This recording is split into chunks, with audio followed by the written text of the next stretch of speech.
दोस्तों, good evening to all of you. एक बार फिर से हम यूपीएससी एग्ज़ाम क्रैकर में आपका स्वागत करते हैं।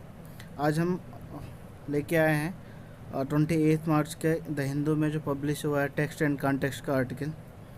हालांकि ये आर्टिकल जो है आज का मेंस के पर्सपेक्टिव से ज़्यादा है और उसमें भी केस स्टडी आपके मतलब किसी चीज़ को समझने की जो क्षमता है, कैपेसिटी, उसको बिल्डअप करने की, सोचने की, है ना।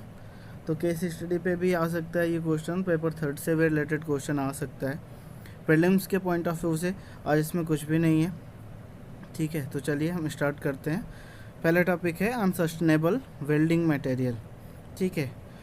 तो ये टॉपिक क्यों आया है और इसका इम्पोर्टेंस क्या है। सबसे बड़ी चीज़ ये है कि इस समय का क्लाइमेट चेंज जिस तरीके से हो रहा है, ठीक है, प्रेजेंट टाइम में, और पॉपुलेशन बढ़ रही है, अर्बनाइजेशन धीरे धीरे बढ़ता चला जा रहा है, उसके रिगार्डिंग इस पूरे डिटेल्स में डिस्कस किया गया है कि किस तरीके से एनर्जी एफिशिएंट जो रेजिडेंशियल एनवेलप है या रेजिडेंशियल बिल्डिंग्स को एनर्जी एफिशिएंट कैसे बनाया जाए, ठीक है।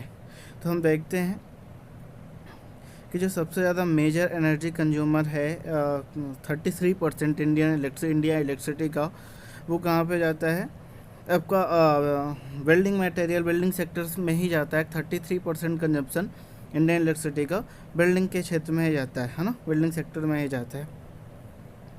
तो सबसे ज़्यादा जो कंट्रीब्यूटिंग होगी एनवायरमेंटल डिग्रेडेशन में और क्लाइमेट चेंज में, वो कहाँ पे होगी, किसकी होगी, बिल्डिंग सेक्टर की होगी। बिकॉज आप एक चीज़ समझो, अगर इलेक्ट्रिसिटी पूरे इंडिया के जितने भी इलेक्ट्रिसिटी है उसका 33% अगर केवल बिल्डिंग सेक्टर में ही खर्च हो रहा है, ठीक है, कंज्यूम हो जा रहा है, इसका मतलब ये है ना कि जितना ज़्यादा बिजली वो कंज्यूम करेगा, उतना ज़्यादा बिजली जो प्रोडक्शन होता है, इलेक्ट्रिसिटी जो प्रोडक्शन होता है, उससे ज़्यादा प्रोडक्शन करना पड़ेगा अगर ये इलेक्ट्रिसिटी हम कहीं और जगह पे पहुंचा सकें, ठीक है, यहाँ से निकाल करके कहीं और जगह पे पहुंचा सकें, ठीक है, दूसरे फील्ड्स में हम दे सकें, तो वहाँ पे ज़्यादा हेल्पफुल हो सकता है, ठीक है। इसके लिए गवर्नमेंट ने इंडिया कूलिंग एक्शन प्लान भी बनाया है, ठीक है, जिसमें हमने बिल्डिंग को कूलिंग प्लान के तहत कूलिंग डिमांड पूरी करने के लिए 2017 टू 2037 लगभग 20 ईयर का ये प्लान है, ठीक है।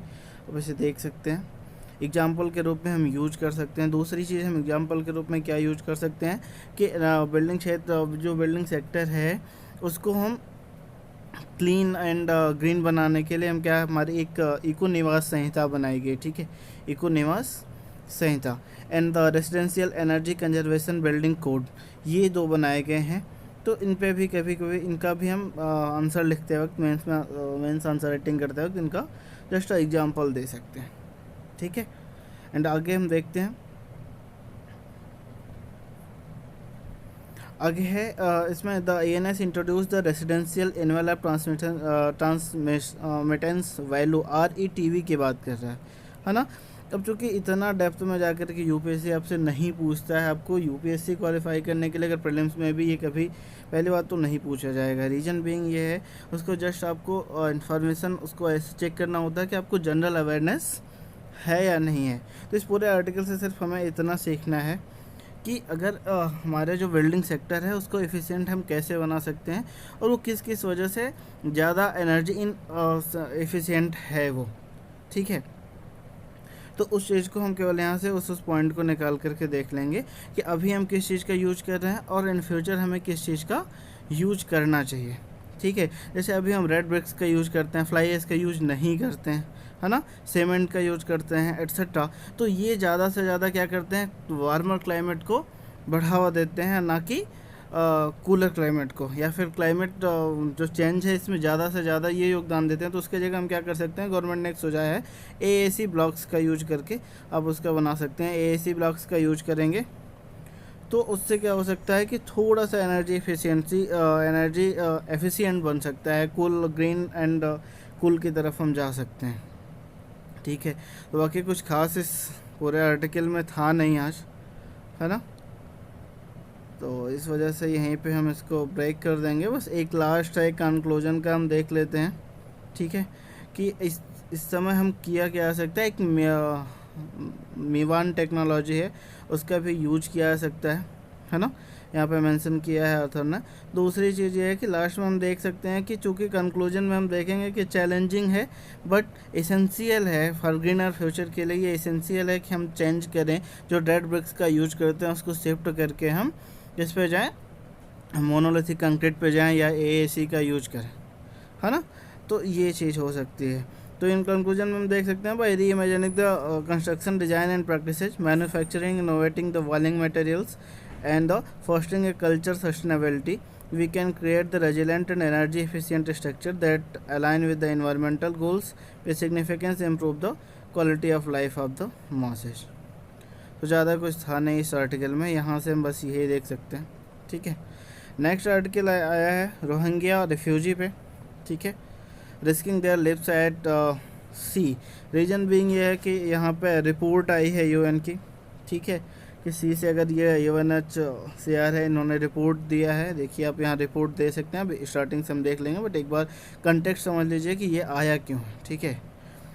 कि इन्होंने रिपोर्ट दिया है कि अगर जो रोहिंग्या हैं ये वे ऑफ बंगाल या फिर अंडमान से होकर के इंडोनेशिया और मलेशिया में जाते हैं तो फिर क्या हो सकता है कि इनकी जो डेथ रेट है वो इंक्रीज हो सकती है। 2022 में 63% इंक्रीज हुई थी, जिस बेस पे ये कह रहे हैं। एक बार हम पूरे एक बार कंटेक्स्ट पे नज़र डाल लेते हैं कि क्या क्या चीज़ें हैं रिफ्यूजी, इसमें रोहिंग्या इशूज हैं क्या, ठीक है। देखो रोहिंग्या रिफ्यूजी जो हैं बेसिकली क्या है, मुस्लिम माइनॉरिटी है, ठीक है। इनका जो रूट्स है मतलब ये बेसिकली यहाँ के हैं अरकान के किंगडम म्यांमार में, जिसको म्यांमार को पहले हम वर्मा भी बोलते थे, ठीक है, वहाँ से हैं। The Rohingya are culturally and religiously distinct from the majority Buddhist. चूँकि म्यांमार में एक चीज़ समझिए आपकी, म्यांमार में जो पॉपुलेशन है वो सबसे ज़्यादा बुद्धिस्ट की है। और रोहिंग्या वहाँ पे क्या है कि रोहिंग्या कहते हैं कि नहीं हम रोहिंग्या मुस्लिम माइनॉरिटी के हैं और म्यांमार में एक रखाइन स्टेट है, ठीक है। तो बेसिकली रोहिंग्या क्लेम करते हैं कि वो रखाइन स्टेट के रहने वाले हैं, वहीं की जनरेशन है एक्सेट्रा। लेकिन बट क्या करता है म्यांमार, क्या करता है इसको 1982 से ही रिफ्यूज कर रहा है कि हमारे यहाँ के नहीं हैं रोहिंग्या। तो इस समय जो सबसे ज़्यादा मतलब आप रिफ्यूजी के रूप में समझ सकते हैं तो रोहिंग्या की पॉपुलेशन सबसे ज़्यादा हो चुकी है, ठीक है। 2017 में यूनाइटेड नेशन ने इनके खिलाफ जो वायलेंस हुआ था उसको एथनिक क्लींजिंग बोला था, ठीक है। इन्होंने ये हो सकता है आप कभी भी अगर रोहिंग्या इशू से कोई क्वेश्चन आता है तो ये वाला वर्ड आप एक सेकेंड, अगर एथनिक वायलेंस से मतलब रोहिंग्या इशू से कोई क्वेश्चन आता है कभी मेंस में, ठीक है, तो आप यहाँ पे यूज कर सकते हैं 2000 वायलेंस एंड एथनिक क्लींजिंग, ये यूनाइटेड नेशन ने डिस्क्राइब किया हुआ है, ठीक है। देखो इसको कभी अगर एथिक्स में केस स्टडी आती है वहाँ भी हम इसका यूज कर सकते हैं, ठीक है।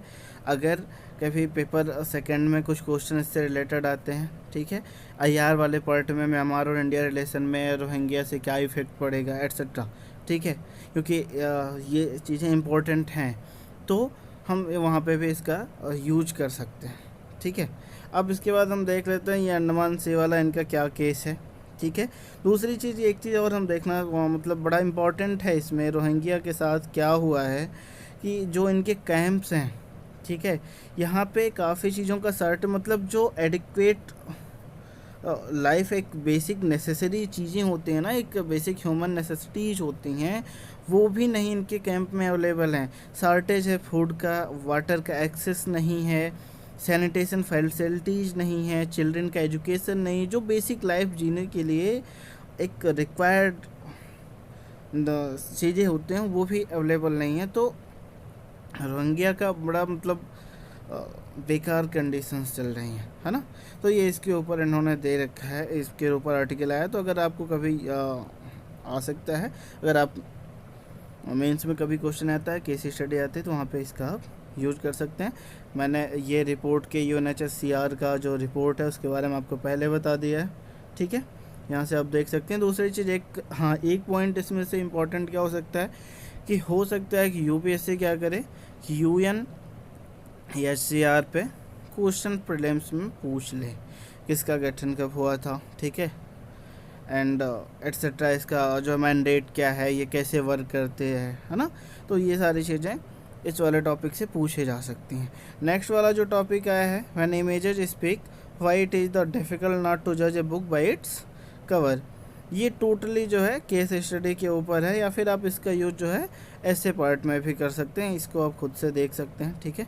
इसकी एनालिसिस मैं नहीं अभी प्रोवाइड करवा रहा हूँ।